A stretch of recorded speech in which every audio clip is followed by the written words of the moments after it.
कि जब जब इस संसार के अंदर पापाचार अनाचार बढ़ा, तो कहते अपने भक्तों के उद्धार के लिए महान पुरुष कहते अपना रूप लेकर के इस संसार के अंदर आए।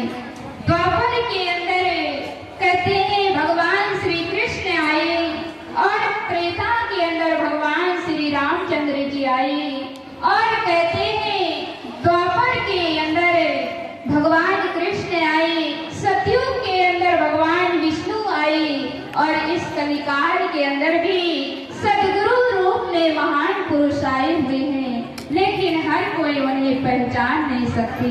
जिनको आत्मा का ज्ञान होगा वही अपने जीवन के अंदर कहती हैं उनकी पहचान कर सकता है।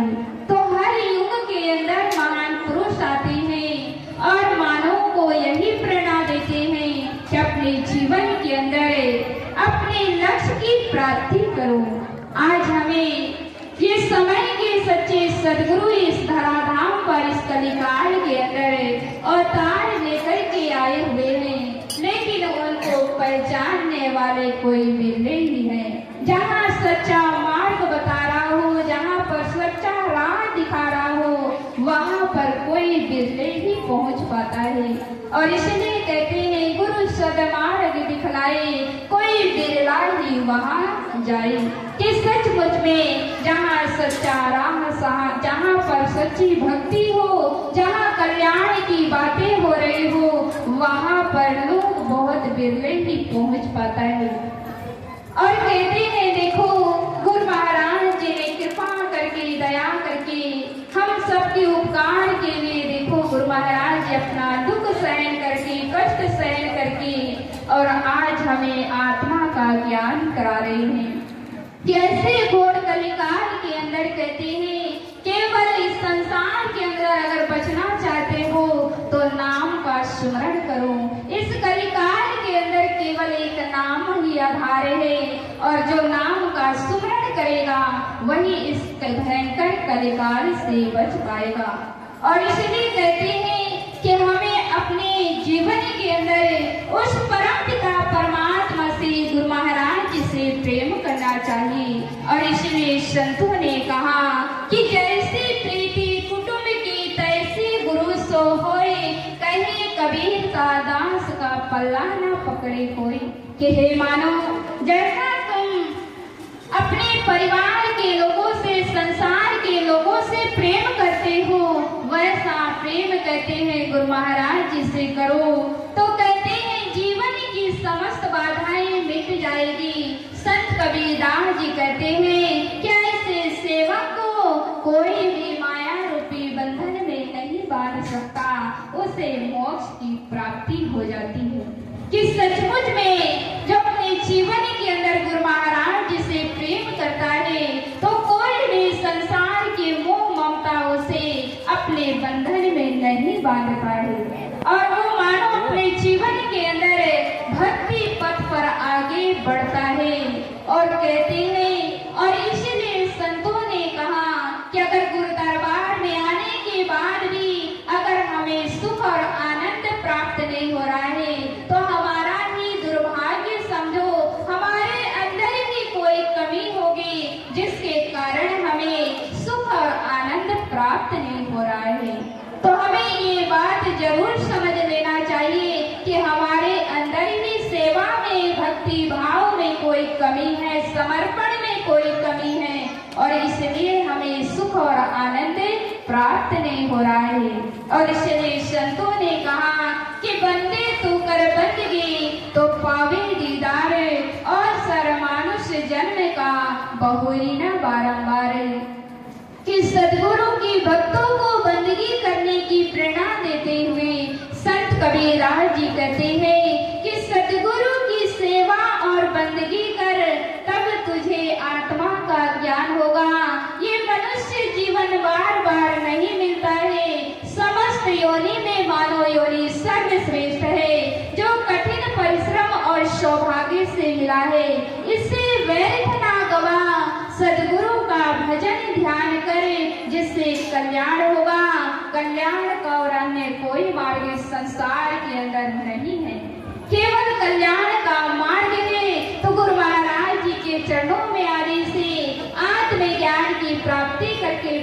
भक्ति करने से मानव अपने जीवन के अंदर मोक्ष की प्राप्ति कर सकता है।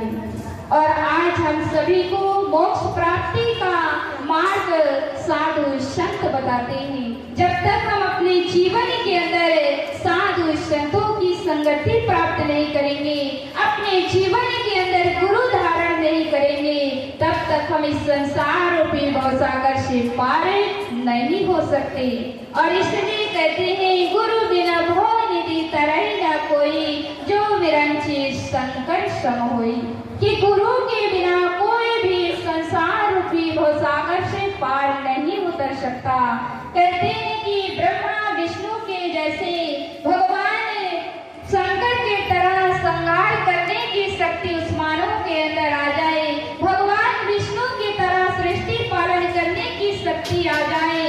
और कहते हैं, तब भी कहते हैं, इस संसार के अंदर इतनी शक्ति आने के बाद भी बिना गुरु के कोई भी संसार रूपी भवसागर से पार नहीं उतर सकता। जो भी मानव इस संसार के अंदर आया, कहते हैं, जिन्होंने अपने जीवन के अंदर मान अभिमान को त्याग करके समर्पण भाव से गुरु महाराज जी के चरणों में अपने जीवन को निछावर किया, उन्हीं का जीवन आज इस संसार के अंदर सफल हुआ। तो देखो, इस संसार के अंदर ऐसे अनेक भक्त हुए जिन्होंने सेवा से गुरु महाराज जी की आत्मा को प्रसन्न किया। कहते हैं, अनेक भक्तों के बारे में हम सुनते हैं कि आज गुरु महाराज जी की सेवा से ही प्रसन्न होते हैं। अगर हमारे अंदर सेवा भावना है, भक्ति है, समर्पण है गुरु महाराज जी के प्रति, तो गुरु महाराज जी की आत्मा को हम सेवा से ही प्रसन्न कर सकते हैं। देखो, सिख धर्म के अंदर आता है कि सिख धर्म के तीसरे गुरु अमरदास जी कहते हैं, काफी वृद्ध हो गए थे, वृद्धावस्था को प्राप्त हो गए थे। कहते हैं, उनके अंदर जब उन्होंने देखा कि बहुत बड़े गुरुद्वारे का निर्माण कार्य चल रहा है, और कहते हैं विशाल सरोवर की खुदाई का भी कार्य चल रहा है, तो गुरु अमरदास जी अपने सारे शिष्यों को सेवा करते हुए वहां देख करके उनको बड़ा ही अच्छा लगता है। और क्योंकि वे वृद्धावस्था को प्राप्त हो गए थे, और उन्होंने सोचा कि मेरे इस शरीर से, इस काया से कुछ भी नहीं हो सकता, और क्यों ना मैं अपने शिष्यों को, कहते हैं, यहाँ पर सेवा करते हुए देखता हूँ तो मुझे बड़ा ही अच्छा लगता है, लेकिन खड़े होने की हिम्मत नहीं है।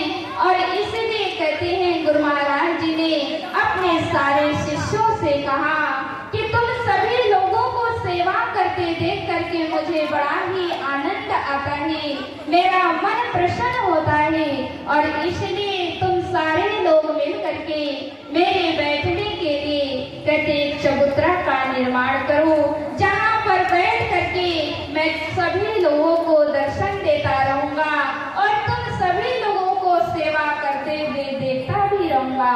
तो देखो, अपने शिष्यों को बुला करके कहा, क्योंकि इस शरीर से अब मेरा कुछ भी नहीं हो पाता है, खड़े रहने की भी हिम्मत नहीं है, और इसलिए किसी सुयोग पात्र को अपना ये रूहानी शक्ति सौंप दूंगा, जिससे इस ज्ञान का प्रचार और प्रसार निरंतर चलता रहेगा। और ऐसा सोच करके अपने शिष्यों से कहा कि मेरे बैठने के लिए चबूतरा का निर्माण करो। तो देखो, गुरु अमरदास जी के लिए बैठने के लिए सारे शिष्य मिलकर के एक बहुत बड़े चबूतरे का निर्माण करते हैं, और कहते हैं सुबह से शाम तक कहते हैं उस चबूतरे का निर्माण कार्य किया, और शाम तक उसे बना करके तैयार कर दिया गया। और गुरु महाराज जी जब आते हैं, देखते अपने शिष्यों से कहा कि भाई, यह चबूतरा ठीक नहीं बना है, इसे तोड़ दो और दोबारा से बनाओ। गुरु महाराज जी की आज्ञा से सारे शिष्य उस चबूतरे को तोड़ देते हैं और दोबारा फिर बनाते हैं, और फिर बना करके कहते हैं सुबह से शाम तक में तैयार कर देते हैं। और फिर गुरु महाराज जी आते हैं और चबूतरे को देखते हैं कि भाई, ये चबूतरा ठीक नहीं बना है, इसे फिर से तोड़ दो, फिर दोबारा बनाओ। गुरु महाराज जी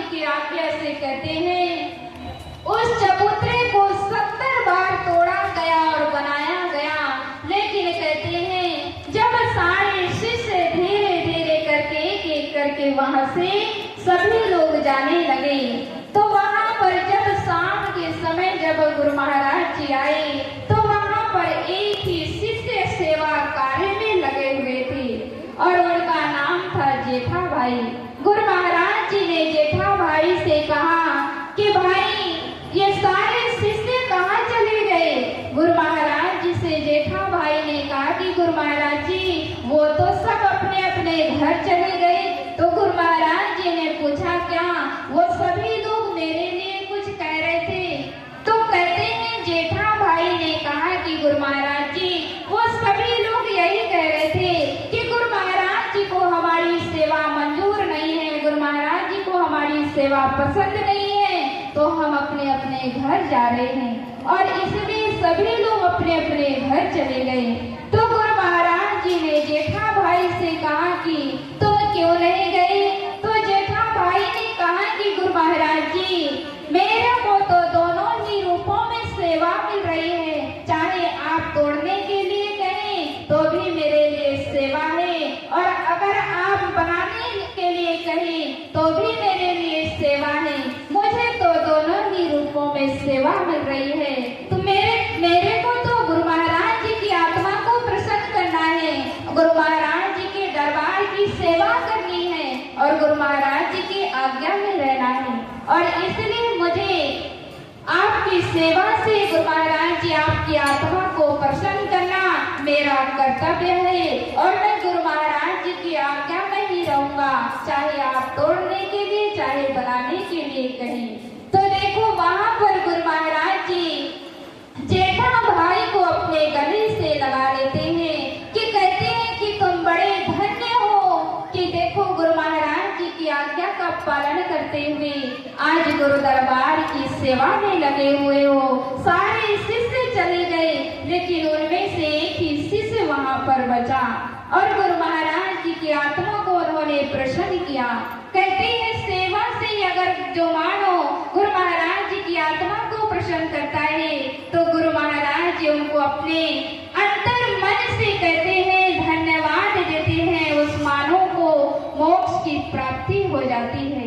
तो देखो गुरु महाराज जी ने आज हम सभी को सेवा का अवसर दिया है कि हम भी अपने तन मन से गुरु महाराज जी की सेवा, गुरु दरबार की सेवा, गुरु महाराज जी की जो आज्ञा होती है उस आज्ञा का पालन हमें करना चाहिए। आज हम गुरु महाराज जी के जन्मदिन से यही शिक्षा लेकर के अपने अपने घरों में जाएं कि अपने आश्रम का निर्माण जल्दी से जल्दी निर्माण कार्य शुरू हो जाए।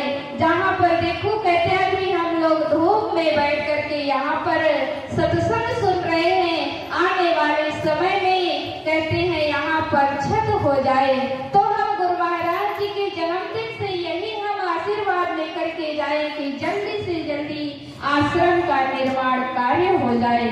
तो देखो सारे भक्त अगर गुरु महाराज जी की आज्ञा मान करके अगर सेवा करेंगे धन से, तन से, मन से, तो स्वतः ही कहते हैं गुरु महाराज जी यहाँ पर जरूर आएंगे और आप लोगों को दर्शन से कृतार्थ करेंगे।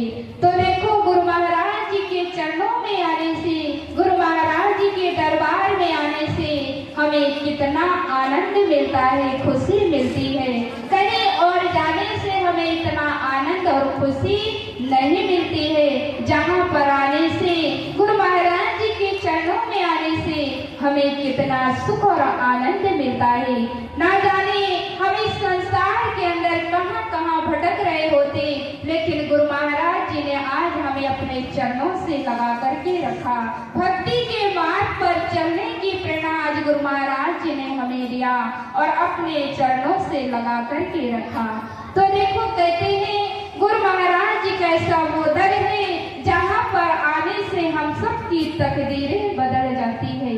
तो सचमुच में गुरु महाराज जी कैसा वो दर है जहाँ पर आने से कहते हैं हमें बड़ा ही आनंद और सुख मिलता है।